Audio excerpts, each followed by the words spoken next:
Hello, students. I hope you all are fine at home. Today, we are starting a new chapter, chapter number 5, India Wins Freedom, and this is the part 1. In this video, we will discuss about the revolutionaries and emergence of Gandhi ji and Jallianwala Bagh massacre. बेटा हम लोगों ने पिछले chapter में पढ़ा था कि अंग्रेज़ ने जब बहुत सारे इंडियंस को फर्स्ट वर्ल्ड वॉर में भेजा था लड़ाई लड़ने के लिए, तब इंडियंस सिर्फ इसी उम्मीद से गए थे कि वापस आने लिए फर्स्ट वर्ल्ड वॉर ख़त्म होने के बाद अंग्रेज़ हमें आज़ादी दे देंगे।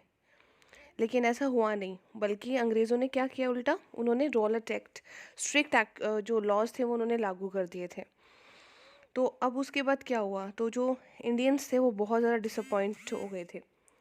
ठीक है, और जो रॉलेट एक्ट के आने के बाद तो उनका गुस्सा बहुत ज़्यादा बढ़ गया था। तो फिर कुछ लोगों ने मिलकर, कुछ इंडियंस ने मिलकर एक ग्रुप बनाया, वो था रेवोल्यूशनरीज़। और ये नहीं है कि ये रेवोल्यूशनरीज़ का जो ग्रुप था ये सिर्फ एक जगह बना था। इंडिया में अलग अलग जगह पर रेवोल्यूशनरीज़ के ग्रुप बन चुके थे, और इन रेवोल्यूशनरीज़ का सिर्फ एक मोटो था, एक मकसद था कि ये अंग्रेज़ों को हिंदुस्तान से भगाना। रेवोल्यूशनरीज़ बेटा एक ऐसा ग्रुप था जिसके अंदर बहुत सारे यंग मैन और वीमेन थे, लेकिन उनका जो तरीका था विरोध करने का वो वॉयलेंट था। मतलब उनका ये मानना था कि जो इंडिपेंडेंस है वो अचीव की जा सकती है, हासिल की जा सकती है अंग्रेज़ों से। अगर हम सिर्फ रिक्वेस्ट करते रहेंगे तो अंग्रेज़ कभी भी हम इंडियंस को आज़ादी नहीं देंगे। तो वो वॉयलेंट मेथड्स का यूज़ करते थे, अंग्रेज़ों को परेशान करते थे, ताकि अंग्रेज़ खुद परेशान होकर इंडिया को छोड़कर चले जाए। कुछ प्रोमिनेंट रेवोल्यूशनरीज थे बेटा, जैसे अरविंदो घोष, रास बिहारी बोस, वीर सावरकर, अजीत सिंह। ये बहुत ज़्यादा प्रोमिनेंट थे, बहुत ज़्यादा उग्र थे, बहुत ज़्यादा वॉयलेंट थे। ठीक है, और इन्होंने एक पार्टी भी बनाई थी, अरविंदो घोष ने जुगंतर पार्टी बनाई थी। ठीक है, और दूसरे अलग अलग हिस्से में, इंडिया के अलग अलग हिस्से में रेवोल्यूशनरीज़ का ग्रुप काम कर रहा था। एक दूसरे ग्रुप के अंदर चंद्रशेखर आज़ाद, भगत सिंह, खुदीराम बोस, सुखदेव, राजगुरु, अशफाक उल्लाह खान और रामप्रसाद बिस्मिल थे।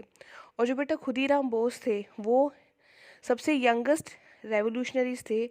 जब उनको फांसी हुई वो सिर्फ 18 साल के थे। और कुछ रेवोल्यूशनरीज ऐसे थे जो इंडिया के बाहर से लड़ रहे थे। वो बाहर से जैसे आपके लाला हरदयाल ने एक गदर पार्टी बनाई थी यूएसए से, जो इंडिया को इंडिपेंडेंस दिलाने के लिए हेल्प कर रही थी। श्याम जी कृष्ण वर्मा जी ने इंडिया हाउस बनाया हुआ था लंदन में, जो भी उनका भी सेम पर्पस था कि आज़ादी दिलवानी है। बेटा ये जो रेवोल्यूशनरीज होते थे, इन्होंने अंग्रेज़ों को बहुत परेशान किया हुआ था। तो जो अंग्रेज़ अक्सर क्या करते थे, इनको बना कोई बड़े रीज़न की इनको जेल में बंद कर देते थे।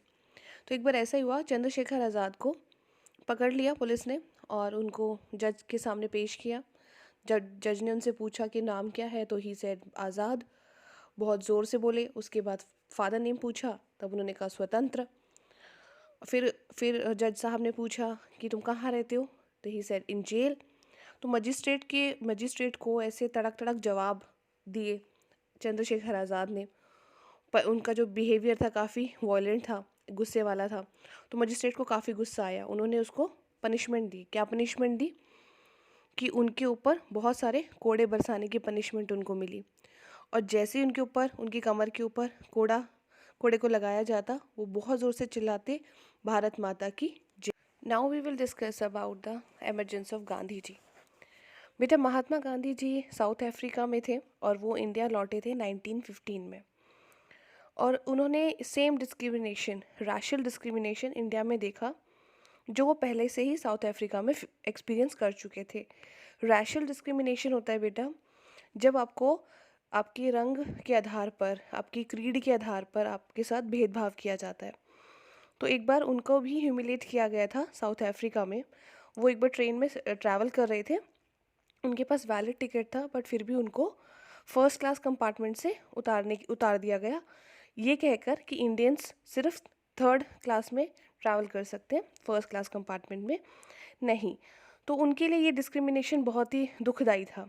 और जब यही चीज़ें उन्होंने अपने खुद के देश में देखी, तो उन्होंने डिसाइड किया कि मैं इस फ्रीडम मूवमेंट में इंडिया को सपोर्ट करूँगा और ज्वाइन करूँगा। तो जब वो इंडिया आए तो गोपाल कृष्ण गोखले ने उनको हेल्प किया। और लेकिन जो महात्मा गांधी जी थे बेटा, उनका एक अपना तरीका था काम करने का। वो मानते थे, विश्वास करते थे ट्रुथ में, नॉन वायलेंस में। और उन्होंने क्या डिसाइड किया कि मैं सत्याग्रह का रास्ता फॉलो करूँगा फ्रीडम स्ट्रगल के लिए। सत्याग्रह मतलब कि जो मैं कह रहा हूँ वो सच है, और बिना किसी लड़ाई झगड़े के अंग्रेज़ों से अपनी बात रखना, अंग्रेज़ों के सामने अपनी बात रखना और उनको कन्विंस करना कि इंडिया हमारा है और आप यहाँ से चले जाइए। ठीक है। लेकिन उनके जो आइडियाज़ थे गांधी जी के, वो बहुत ही फेमस हुए। पूरी कंट्री के लोगों ने उनको सपोर्ट किया और उनके एक बार बुलाने पर हज़ारों की मात्रा में लोग आ जाते थे। जब रोलट एक्ट पास हुआ 1919 में, तब गांधी जी ने प्रोटेस्ट करना था, धरना देना था अंग्रेज़ों के खिलाफ। तब बहुत ज़्यादा लाखों की संख्या में लोग आए और उन्होंने गांधी जी को सपोर्ट किया था। Now let's move to the Jallianwala Bagh massacre. बेटा, ये जो इंसिडेंट हुआ था, ये हमारी इंडियन हिस्ट्री में डार्केस्ट मोमेंट है, क्योंकि डार्केस्ट मोमेंट के नाम से जाना जाता है। क्यों? क्योंकि ये इतना क्रूअल एक्ट था जो अंग्रेज़ों ने किया था, जिसको भुलाना किसी भी इंडियन के लिए पॉसिबल नहीं है। इसमें क्या हुआ था बेटा कि एक छोटा सा पार्क था अमृतसर में, जलियांवाला बाग, जहाँ पर सिर्फ एंट्री का और एग्ज़िट का एक ही गेट था, सिंगल गेट था वहाँ पर आने जाने के लिए। तो 13 अप्रैल 1919 को लगभग हज़ारों की संख्या में, 5,000 से ऊपर लोग थे, जिसमें बच्चे भी थे, जवान भी थे, इकट्ठा होके वो एक मीटिंग कर रहे थे। पीसफुल मीटिंग थी।